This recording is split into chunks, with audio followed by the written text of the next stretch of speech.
So hello hi नमस्कार एवं जय Jagannath welcome back to my new mini blog. तो आज ताको धरी देइछि ठंडा एपटे सखाळु सखाळु देखंतु एपटे जंगल सफा करा होछि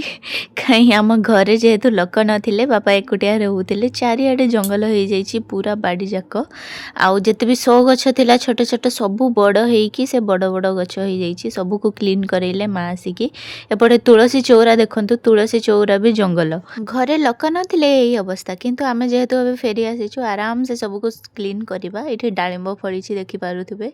एपटे जन्म मामू बाहरी अछंती सेपटे सूर्य देवता भी आमर आसिलेनी एपटे ये भी उठी गलानी आ याकू धरि देछि जोरदार ठंडा कहीं गाँ को आसिला पानी चेंज होला तो ये खाली मो संगरे ही चिपकी रहिबा को चाहूछि एबे ताकू देह भल लागु नथिबो पूरा दिन जाक मो संगरे चिपकी की रहिला तापरे भाबिलु संध्या बेले टिके डॉक्टर पाखन को पळेबा सेठी जाईकी ओजन कला बेले 8 केजी हे जाईछि हम छोट बेबीटा तापरे घर को फेरिकी माँ एपटे तार देसी उपचार बनई सरिष तेल रे रसुण पड़ी ताकू मसाज करा एबे देखंतु से केते खुशी होउची मसाज कथा सुनिकी मालिश कले ताकू सरिष तेल रे रसुण पड़ी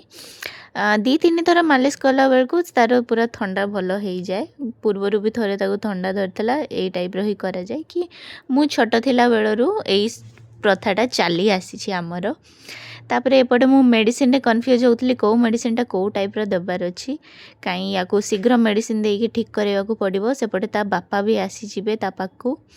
सो that is it for today देखा हो हमर नेक्स्ट ब्लॉग रे।